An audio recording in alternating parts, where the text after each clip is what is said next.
The Fallen's Fellowship returned to Takula.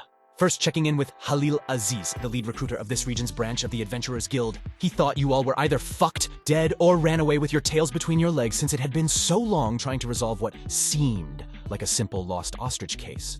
But upon your return, Halil was enamored as 3 calls came in from Nessa, Morrigan, and Olga, all who were singing the party's praises and insisting you be credited for your work. You shared with him tantalizing stories of earning yourselves Panlor's sweet summer home for returning his pet ostrich, while helping their family deal with some sort of bear infestation, and how you're all now considered like family with the father of runic technology himself.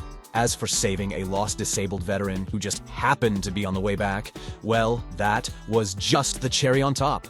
This is not a joke, folks. Halil Aziz is now your first and biggest fan. When he said he is placing all his bets on you guys, he fucking meant that. And now that your pro bono quest is out of the way, you have finally earned yourselves the title of Novice Adventurers. Let's be clear, we all know you're more advanced than novices, but as a team, you gotta build your reputations up. Banger of a job so far, folks. Becoming official in the Adventurers Guild came with an adorable perk, as you were introduced to the party's newest colleague, Mogroga the Moogle. After the poor fella got stuck in the portal on the way to you, Lux failed to gently sleight of hand him and ended up whipping the poor fucker across the sand and smacking painfully into a wall. Bartholomew ran to Mogroga's side and offered a good berry to help with the sweet Moogle's hit points. Aside from being dizzy, Mogroga was appreciative for the portal and health help. These sentient, highly magical creatures are from the surface ethereal. They are a blend of beast, monster, and humanoid, all packed into one very cute, koala-sized body. Aside from mentioning the heavier limitations of male in the Feywild, due to a princess that has gone missing, I otherwise won't redrop all the rules and lore here, but you'll have to believe me when I say terms and conditions apply. Through begging and pleading, Bartholomew successfully hounded the party into letting him have possession of the Mog Band, which permits Tarth once a day to send a 25-word message to Mogroga, and vice versa. The party's new companion otherwise had some very intriguing information to share with each of you, as Mog have the ability to vaguely sense identifying auras. That's the very skill that helps them with their mail delivery work, able to track down items that are meant for you, even if it's gone missing. We already learned a while back from Tawidi that Tarth has 2 auras of evil haunting him, that from Zugtmoy and Baba Yaga, but the seed Yaga gave Tarth, which embedded itself into his chest and is wrapped around his heart. According to Mogroga, it's actually not a plant seed, but a creature egg. And it fucking hatched inside Tarth. What the fuck did Baba Yaga do to you, dude? Adjacent to that, Mogroga stated one of those 2 auras haunting Tarth is actively protecting our platinum killer, Lux, in the form of a secret boon. Which one? And protecting her from what and why? Thotam, on the other hand, has some kind of repressed power. But that power comes from a curse. Regardless of potential power, it might be best left in its chains. To be honest, folks, of everything in the game so far, that one makes me the most nervous. Worried if the player would end up not enjoying but hating it if it ends up unchained. Despite it being lore-rich for Thotam, the DM might not have gone that route if the campaign setting were being written today. But I'm only sharing that now, so that player can weigh that into consideration when looking at Thotham's custom ability sheet. This relates to that, so tread carefully if and when that time comes, you and the DM will figure that part out together. Of course, Mogroga was most wide-eyed at Gribble, but we all know why that is. Well, the players do anyway. Not quite the characters. Gribble's dragon, Homunculus, Renrev, who is actually the immortal right hand of the goddess Dia. He has expressed that Gribble shouldn't make known his champion status carelessly. That would just put a target on Gribble's back from the agents of other gods. The less people that know that, the better. But otherwise, Gribble can feel free to praise the goddess and her gift of dragonhood in exchange for his loyalty towards her goals. Almost no one will believe that anyway, because why ever would a god choose some random kid? Why indeed? And lastly, from Mogroga, Mimith is part plant. Well, technically, fungi aren't plants, but D&D doesn't separate the 2 things in terms of spells and the monster manual, so plant it is. Mimith passed her insight check, reminding her that she had visited the network with Bartholomew before ever arriving to Zombiu. So whatever effects Zugtmoy's spores result in, she and Tarth are cases of advanced mutations versus the rest of the player party. That opens up a whole slew of questions, but those answers aren't coming anytime soon. After collecting your reward, you all brought Mogroga along with to the Trickle-Down Tavern, in order to catch up with your fellow Zombiu survivors, and try to enjoy a nice lunch, and chug a cold beer together. Paid for by courtesy of Gribble. But DM, expectations more often than not don't work out.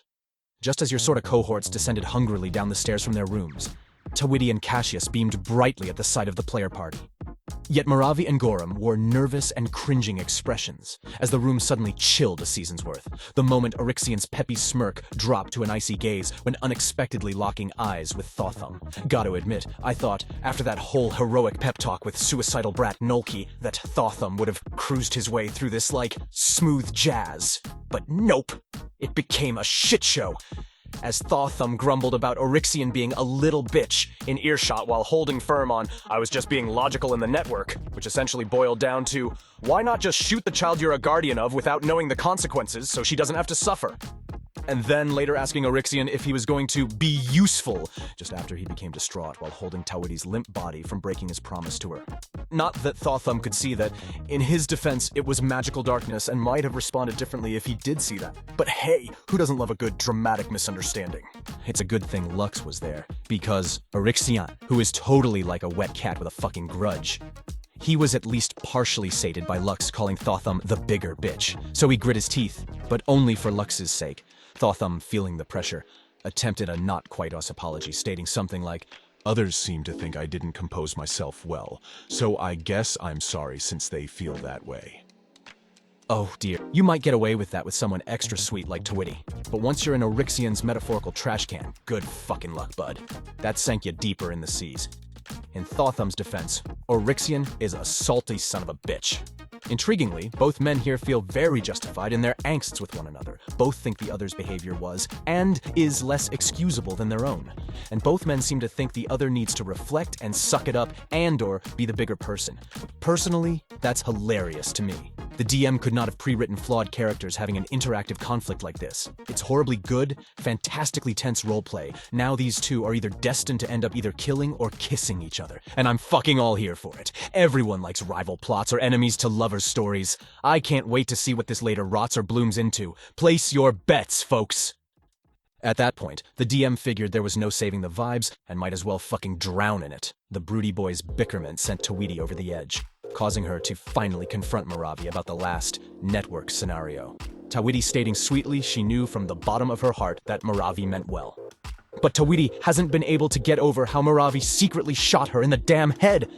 She's been scared about confronting and hurting Moravi, and just would have liked to have a say in the matter, instead of everyone speaking for her as if she wasn't there. She's older than Gribble, for fuck's sake. Why does he get treated differently than her? Sure, she was scared, but she wasn't running. Moravi is a soft-spoken but serious character. All she could do was keel forward with guilt and say she was so sorry, and assured it would not happen again. Poor Cassius is shut down by this point to retreat into his own mind sanctuary. He's got enough shit of his own. He doesn't wish to be caught between sides and other people's problems. But on one bright note, thanks to Tawidi's reminder of how people treat Gribble, Gorham was reminded he was a bit too confrontational with the goblin child, and while strained, did genuinely apologize. Gorham clarified that he kinda just treats everyone the same, and his questioning of Gribble was out of concern for his mental state, but acknowledged that he shouldn't have been so aggressive about it, and that he was overstepping. As clearly, Lux is the identified guardian of our pyro-addicted goblin, and not him. Gribble made Gorham address him as a dragon, to which he annoyedly did, and the two dropped the beef. But good things never last long, as immediately after another mini-tiff arose between Gorham, Tarth, and Mimith. Jesus fucking Christ, guys! The two groups parted ways on not great vibes, leaving each other mutually exhausted. I guess it's a good thing Mimith had a luxury hotel waiting for you all. If nothing else, this all certainly demonstrates why smaller adventuring parties are superior to one big one. Perhaps you all should have a redo celebratory beer just amongst yourselves. Poor Mogrogo was stressed out and internally regretting tagging along from all the tension. He said goodbye and hopped on his mailing route not long after all that. The Fallen's Fellowship made their way to Pyra's Paradise, the luxury hotel that Mimith's wealthy grandmother purchased the executive suite for her, providing a 1-month stay before being cut off and left to fend for herself. Lux, rightfully nervous, inquired with Mimith as to what her read of her grandmother was, worried on the odds of this being a place that exposes them. Mimith admitted she didn't fully know what to make of her grandmother, Laura Coria, as she never knew her, but Mimith stated she feels like Laura Coria is the only blood relative that seems to have guilt for everything that has happened. The party would remember Mimith sharing over the campfire immediately after escaping Zambia. That Laura Coria tearfully defied the rest of the Iskel family in court and refused to carry through with the lawsuit against Mimith. The lawsuit, which was a scam to steal Chancellor Rogar's inheritance from her. Rogar, a populist politician who seems to have died of old age, cut the rest of the family out of the will. He considered them a poisoned bunch. He left everything to Mimith's mother, who had ran away from home long ago, abandoning the family. It seemed to Mimith that Laura Coria seemed to truly grieve when she learned in court that her daughter is dead. And so the player party proceeded inside Pyra's Paradise, which is one of many hotels across the empire owned by the Iscale family. Its aesthetics seem to try and portray an aura of ancient luxury. While some might consider it stunning, others might consider it expensively tacky. The lobby boasted a central ornate fountain, which seems rather wasteful for a region that's short on water, and under threat from the bleeding silks to have that very water supply cut off. But nonetheless, it was a more soothing presence than the skeptical gazes of others in the lobby who could tell that none of you carried yourselves in a manner of their class. Though the front desk had a rude awakening upon realizing you all were here on the Iscale family tab, as she stood up straight with a nervous expression and lead you to your opulent suite. The hotel room being bigger than most single-family houses, and yet only came with one very large bed and one very unwelcome visitor. Gribble cutely curled by the fireplace within a pillow nest, right where Salzerbad wanted to sit. As Gribble told him to beat it, he just sadly whined, but parked himself right next to Gribble anyhow. Not to be annoying, but to be warm. Tarth joined his fungal plant that looks like a chest and acts like a dog. Lux stretched out on the couch and took to her meditation as our two cold giant party members, probably the first time in a long time, took a bed that actually had enough room in it for them and more.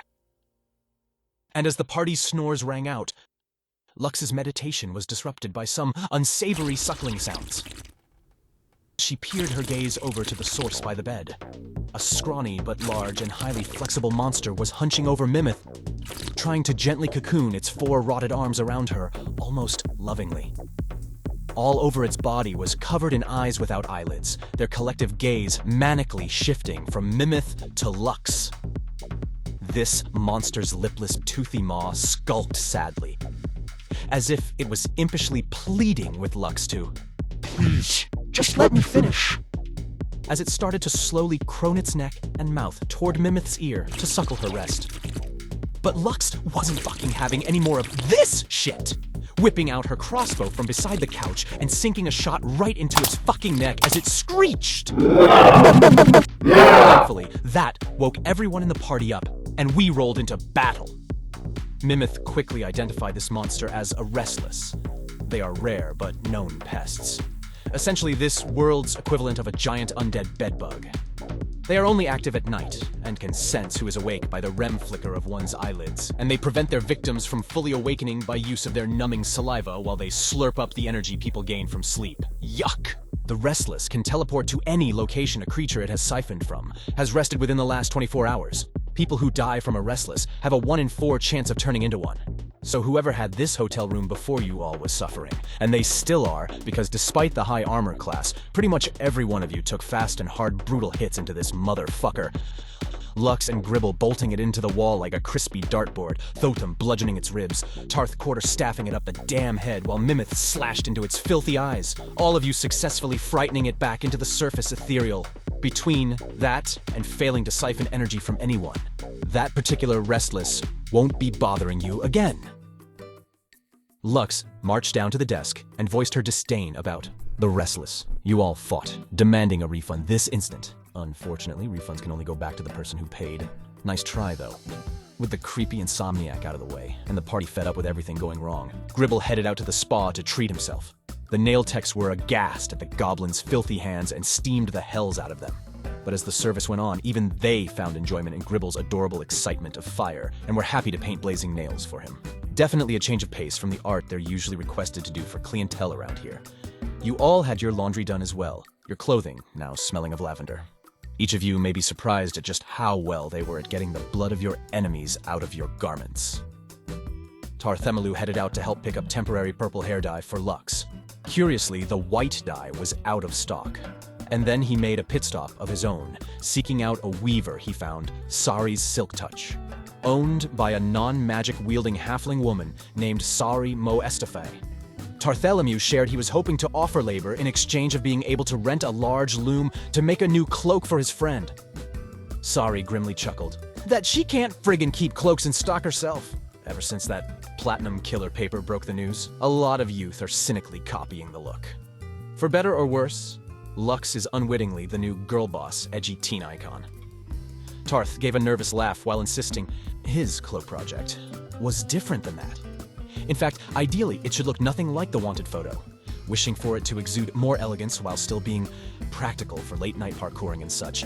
Conveniently, Sari did have a second looming weave, but it had recently broke. It's always been a bit of a temperamental structure compared to the preferred one she uses. So she offered Tarth that if he could spare her an overpriced call to someone with mending cantrips, and if he could cover his own fabric cost, then he is otherwise free to spend some time in the shop working on this cloak project after business hours. She was intrigued by Tarth's story of his spider silk weaved armor within the Feywilds.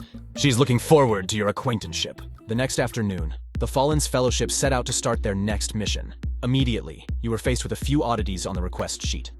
The official requester is the victim who is being stalked, but all initial communications needed to be scouted out by her uncle first. He goes by the nickname The Collector, which became fast evident upon observing his office within the Public Works building. Sports cards, action figures, rows of old comics, and brand memorabilia. This guy seems to have a little of everything. He seems to enjoy flaunting his variety, to which Lux gave a side eye while asking, "And just what else do you collect?" He threw the question back onto her. "Doll, name something I don't collect." Our Phantom Rogue was quick to respond with, "Souls?" Faisal gave a hearty laugh to that. "No, I can't say I collect that. You win that round," and gave Lux a solid high five. The winning conditions of the task were listed simply as put an end to the stalker's misdeeds while assuring the victim's safety. But at the bottom of the request was a word puzzle written in thieves' cant. Hail justice for the times love persevered, which Lux successfully decoded to mean hit job for 10 times the list price. Faisal, a man covered in many scars himself, was relieved to not have to risk explaining himself to a bunch of goody two-shoes.